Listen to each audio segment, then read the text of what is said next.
Alright guys, here's my client's nails, and I am going to be working on doing her cuticle removal first. So as you can see, I got my cuticle remover that I always use on the nails. Okay, and then right now I'm grabbing some stuff just to make sure that I have what I need. And I am sanitizing my cuticle pusher, and then at this point asking her to put her nails down, okay, over the fan, so you know all this stuff is caught.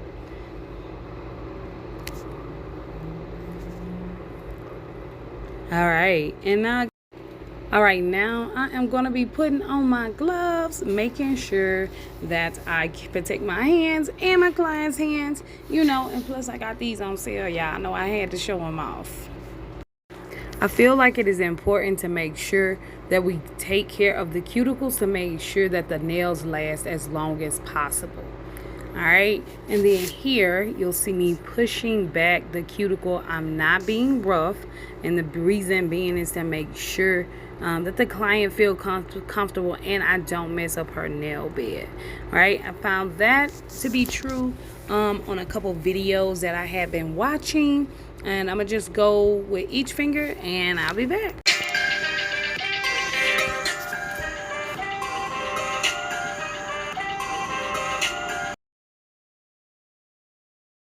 Y'all, do y'all see how good this cuticle remover is working? It is getting all of the stuff off of this baby's nails.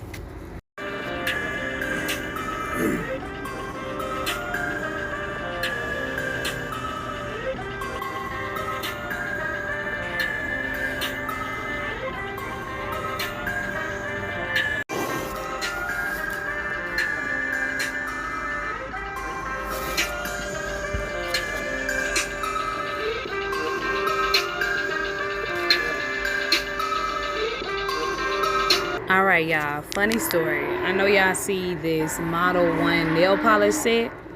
Right before I was about to, my client came in, I was about to go ahead and start doing some swatches with this nail polish. Because, honey, I found this at the ABQ Liquidator store for like $3. And it had like 6 things of Model 1 polish. And it was good, y'all. It was good. And as you can see, I am pushing back, and maybe you can't see because my hand's in the way and I didn't realize it. But I'm still pushing back, making sure all of that dead skin is off because I really want these nails to stick.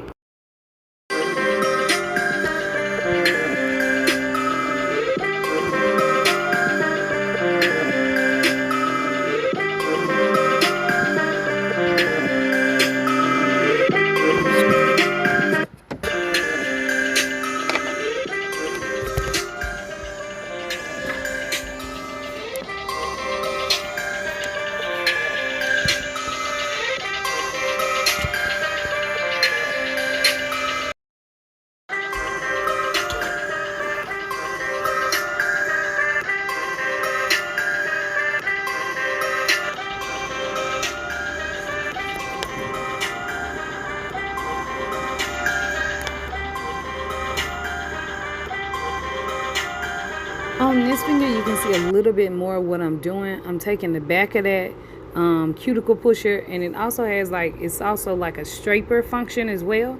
So I'm just scraping off of the rest of that dead skin off those nails, okay? And you see me going in a circular motion because for me, that's what works, okay? And if it ain't broken, I ain't trying to fix nothing, okay?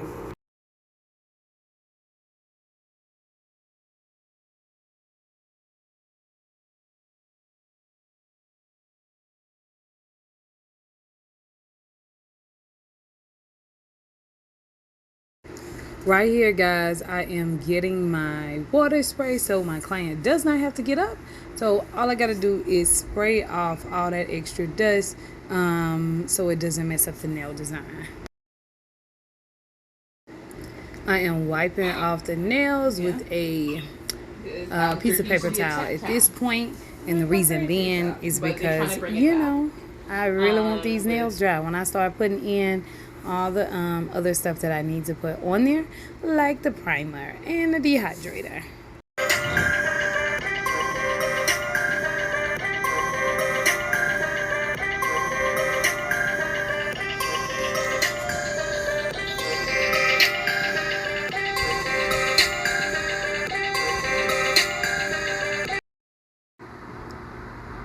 All right, y'all, I am pulling out my nail drill, right? It has the hook on it. I got that from Temu, and it shows you the number. So I might have told you guys in an earlier video, but I am excited about this nail drill. I can even hook it on my belt loop, okay? And watch it work. Yeah, sis was struggling. I think I had dropped probably like 3 or 4 things all on the ground, trying to mess with the cords down there. But at the end of the day, it's gonna get done. You know what I'm talking about? And I'm pulling out all of my nail drill bits. That's what I was doing, honey, but I was struggling. I love these drill bits. I did get them from Temu as well. Maybe Shein. Not really for sure at this point. But I know they was at a good price. It was a ball bit. And that's the one that when I was watching Miss Evie's channel, she was always using. And it was making them manicures look fine. Right? And I know I already moved the cuticle. But I'm just going to go ahead and get that dead skin off around the cuticle. So I'm learning how to be more efficient. Okay?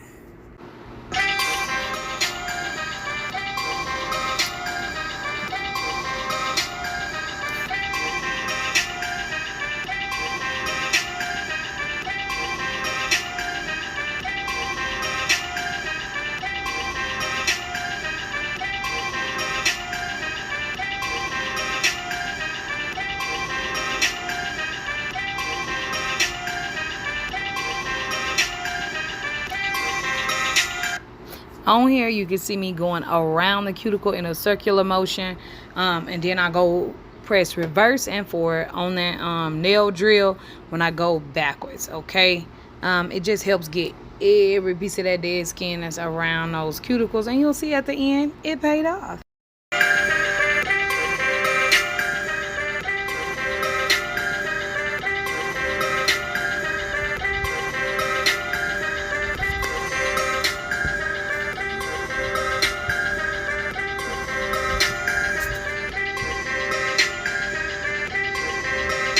All right, y'all, this was that reverse motion I was talking about. I just tapped the reverse on my nail drill and it is ready to go.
So right now what I'm doing, I didn't put polygel on the nails and I'm about to start sculpting. All right, as you can see, I'm kind of working that polygel in the middle and working it back toward the cuticle line so it's not flooding the cuticle. So I can kind of shape the front of the nail, right? And I like to pull it down a little bit so I can see what I'm doing.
Just a quick side tip, y'all. This spatula method and you ain't got an extension of a nail is a little tough. But you can still do it. I just wouldn't advise it. Just use the tube and squeeze it off on their fingers. If they are not wanting the nail gel or the extra nail extended.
Okay, y'all. Y'all see me sculpting this pinky. I'm starting to sculpt.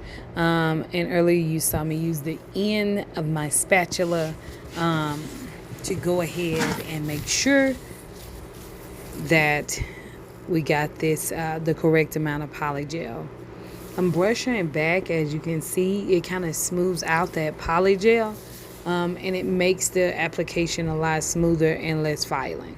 Okay. You can use the nail forms, but I'm choosing not to because I'm trying to get a little bit better at it. And here, right, you see me going around the cuticle so that polygel does not get on her skin and all of that beautiful stuff. Okay. And as you can see, I'm doing one at a time.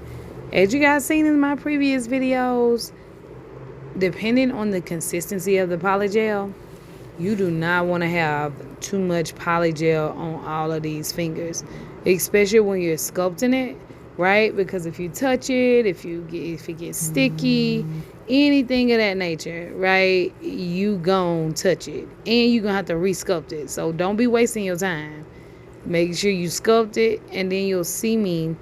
There we go with that spatula. That spatula is the truth, y'all. There's times when I have to go ahead and put it back on and push it all the way and pull that spatula down over that nail. And sometimes it begin a mess, but it allows you to measure how much polygel you need.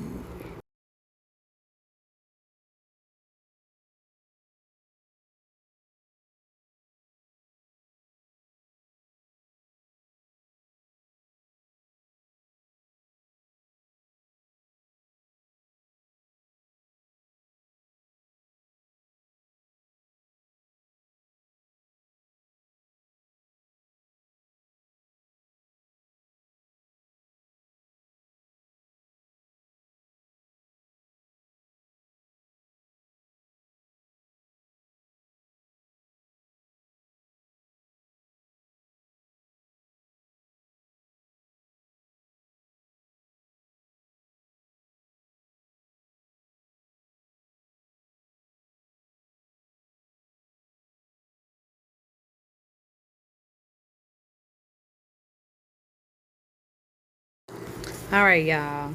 I'm making sure I do 2 or 3 and then put it in the light. That way, going forward, I could be working on the other hand while we're getting that done. Because, y'all, like I said earlier, look, you need to make sure that you ain't putting this polygel everywhere. You know what I'm talking about? Everywhere. All right. And then this polygel tends to slide. This is some polygel glow in the dark that I got from Temu, which is amazing, y'all, and it's gorgeous. But you'll see it. You'll see it a little bit later in the finished product. And then also her hand, when you stick this polygel under this light, the polygel glows in an LED light. So it's always exciting for the clients. So it's nice. And I feel like polygel takes a little bit longer than just regular acrylic, because I can put my acrylic on, let it dry, boom, you good. Because you don't have to spend that time under that light curing. That's why you need to get some good solid polygel that's going to stay in place after you sculpt all the hands. Okay.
And with this polygel, you see me measuring it with that spatula. A little goes a long way. And normally, once I pull it out of the light, I go over the cured polygel with the brush, so the alcohol can finish hardening it up. That's the way it always works for me. If you got any more ideas, please let me know. And you guys, you see me with a light touch. It might seem like I'm patting down, but it's a light touch that sculpts this polygel because it's easy to sculpt. Some polygel is a little bit harder to do, and I find that polygel is better with an acrylic brush, patting it in place using the body of the brush, and then fanning it out just a little bit to the cuticles. I'd say a little bit further away from the cuticle than the hairline because I ain't got that good yet, y'all. Because I want it to look good. Okay.